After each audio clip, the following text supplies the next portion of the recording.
3. Assalamualaikum warahmatullahi wabarakatuh. Nah, anak-anak, di sini Bunda mau berkisah tentang kisahnya Nabi Ismail.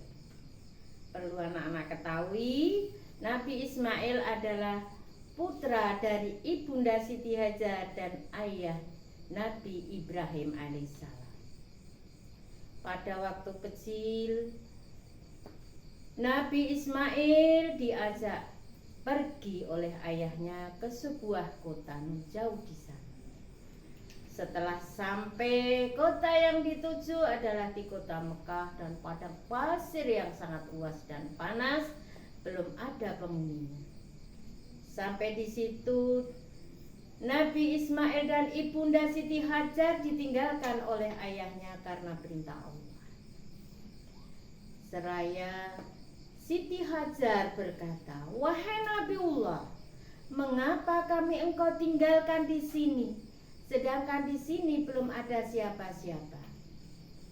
Tanahnya kering dan tidak ada air di sini." Nabi Ibrahim menjawab sepatah kata, "Ya." Ibunda Siti Hajar pun berkata lagi, "Wahai Nabiullah, kalau memang ini perintah Allah, laksanakan. Insya Allah, Allah tidak akan membiarkan kami di sini." Lambaian tangan Ibunda Siti Hajar menandakan selamat jalan kepada Ibrahim. Si bayi mungil pun menangis tanda mengucap selamat jalan pada ayahnya. Oe, oe, oe. Hari semakin hari, suasana panas, gurun pasir panas sekali. Asi Ibunda Siti Hajar pun mulai kering, haus, lapar. Si bayi pun semakin kehausan. Ibunda Siti Hajar berpikir untuk bagaimana mendapatkan air demi kelangsungan hidupnya. Ibunda Siti Hajar pun berusaha untuk mencarinya ke sebuah bukit. Naik turun bukit, sampai di atas bukit beliau tidak mendapatkan apa-apa, tidak bertemu siapa-siapa. Dengan letih lesu, Ibunda Siti Hajar turun lagi, naik lagi. Letih lesu lelah di badannya tidak dirasa, demi anak semata wayangnya. 7 kali lari naik bukit turun bukit. Setelah mau turun bukit, Ibunda Siti Hajar pun seakan-akan mendengar suara yang kurang jelas sumber suaranya.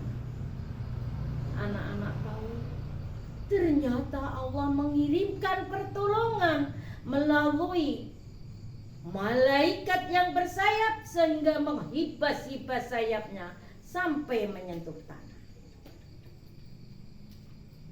Sang bayi Ismail pun semakin meronta sambil menangis, "Oe, oe." Kakinya menginjak-injak tanah. Apa yang terjadi di situ? Siti Hajar datang sambil tangannya meraba. Yam, yam, yam. Dari dalam tanah memancarlah air bening, sehingga diminumlah Siti Hajar dan bisa menyusui lagi dan melebar ke kanan kirinya sehingga ada kehidupan yang nyata. Kisah dari Siti Hajar ini diabadikan di dalam surat Al-Ain surah ayat 5 dan 6. A'udzu billahi minasyaitonir rajim. Wa inna ma'al usri yusra. Inna ma'al usri yusra. Karena ada kesulitan, datanglah kemudian. Ada kesulitan, datanglah kemudian. Itulah janji Allah yang diberikan kepada hambanya yang taat, sabar mengalami ujian-ujian yang nyata. Singkat cerita, Nabi Ismail menginjak usia balik. Baginda ayah Nabi Ibrahim pun dalam tidurnya bermimpi, "Wahai Ibrahim, kalau engkau taat pada Allah, sembelihlah anak sematawayang." Anak-anak perlu ketahui, tidurnya seorang nabi itu mimpinya bukan sekedar mimpi biasa, melainkan itu adalah wahyu dari Allah. Lain dengan tidurnya anak-anak, tidur sampai mendengkur, itulah mimpi kembang tidur kalau itu anak-anak. Sehingga mimpi dia terbang seperti Batman dan Superman. Ini lain, mimpinya Nabi adalah suatu wahyu yang harus dilaksanakan. Tak lama kemudian bangun dari mimpinya, ayahnya pun berkata dengan Ismail, "Ya bunaya, wahai anakku, ya, sesungguhnya aku bermimpi untuk menyembelih kamu. Lalu bagaimana denganmu?" Siapa takut dengan senyumnya yang simpul, karena Ismail adalah anak yang taat kepada Allah dan taat kepada orang tua. Tak lama kemudian ayahnya Nabi Ibrahim pun menyiapkan apa yang mau untuk menyembelih anaknya, yaitu mengasah pisau dan ditajamkan sehingga nanti tidak mengganggu untuk menyembelihnya.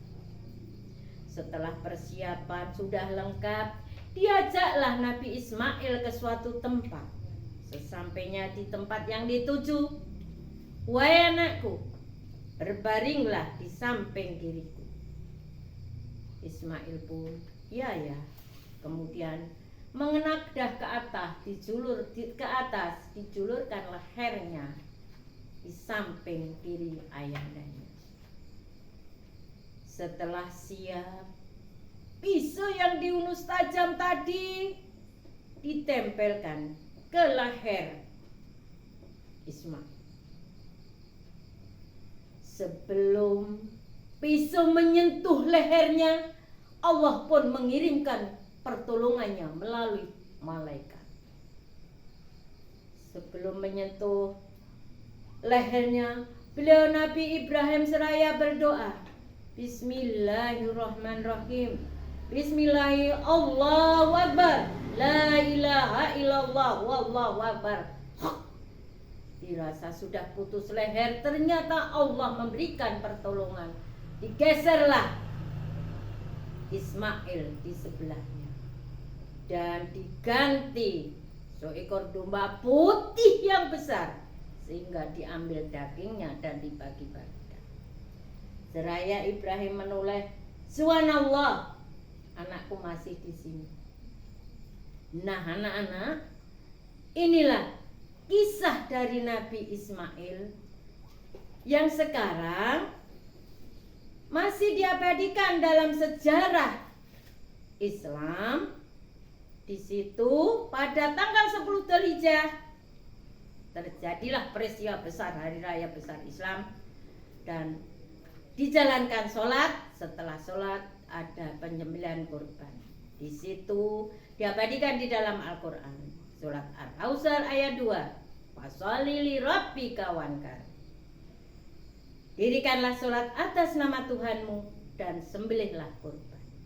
Anak-anak, kisah yang bisa kita ambil yaitu orang yang bergigih, berusaha sekuat tenaga, Allah tidak akan membiarkan, akan mendapatkan suatu kemudahan.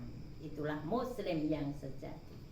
Demikian kisah yang Bunda sampaikan kepada anak-anak, mudah-mudahan bermanfaat dan menjadikan tambah ilmu kepada kita semuanya. Kurang lebihnya mohon untuk dimaafkan. Assalamualaikum warahmatullahi wabarakatuh.